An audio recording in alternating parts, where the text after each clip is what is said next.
At Quirk Auto Group, we're very fortunate to have our employees donate 10% of the Christmas bonuses that they get each year and donate to certain charities. And one of them this year is the Shaw House. The Shaw House probably doesn't get the recognition that some of the other charities do because they do some of the work that a lot of people don't know about. Late at night, they're picking up teenagers that have nowhere to go, that need some help. They travel all over the state of Maine. In fact, they're the only charity or house that picks up kids north of Portland.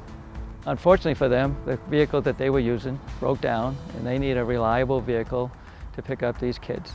So we're in the process now of donating to them a new Chevy Traverse, four-wheel drive that will get them anywhere they have to go, morning, noon, and night, because they're on 24-hour call.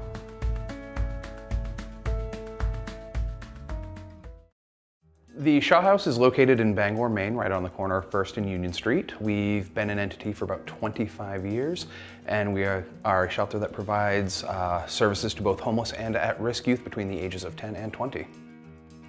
Here at the Shaw House, we offer numerous programs to meet a variety of needs for homeless and at-risk youth. We have the day program where they can meet with case managers, they can meet with other programs that we work with here in the community. We have the shelter, which is exactly what it sounds like. It's a shelter where they can come and have a safe place to sleep at night. We have an outreach program that services the 5 counties that we service as part of our licensing here. They can travel hundreds of miles per week looking for homeless youth and meeting the needs of homeless youth that do not necessarily live in the immediate vicinity of Bangor. We have a transitional living program for youth that are a little bit further along in their independence. It's kind of that final step before they're off on their own. And we have an educational program here in partnership with the Carlton Project. This was actually a youth-led thing here, the change in the stairs in honor of Pride Month.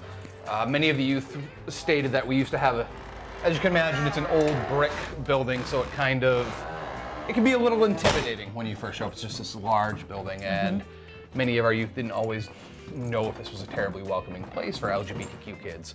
And roughly 40% of homeless youth are LGBTQ or identify as such. So a couple of our youth here who are LGBTQ decided they wanted to paint the stairs in honor of Pride Month, and it looks really good, so we went with it. So. And you'll keep it? We're gonna keep it, yeah. It really brightens it up, so it makes it look more welcoming right away.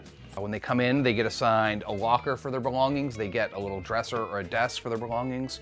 They get a tote for their belongings. So one of the things we do a little bit different from a lot of other shelters is, as long as they're staying consistently, we allow them to keep their stuff in the shelter so that they don't have to carry everything around with them all day long. It's tough to go to apply for a job if you're carrying 3 backpacks worth of stuff with you.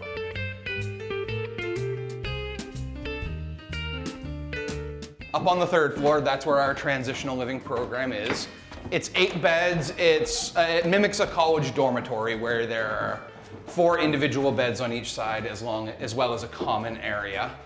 So they can have, their own space. It's a lot of times that's what motivates them to come up here, is it gives them a chance to have their own space.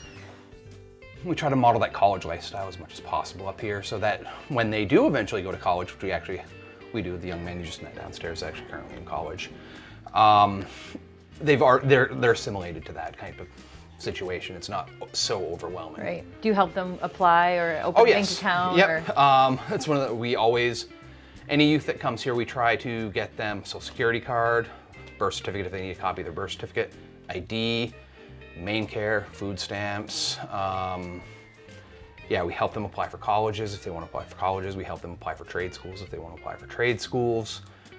We've got someone coming to talk to them about AmeriCorps at the end of the week. So we try to give them as many options as possible because a lot of them don't necessarily want to go to college. They want to go do something else. So we'll give them that opportunity to at least learn about it and make the choice for themselves.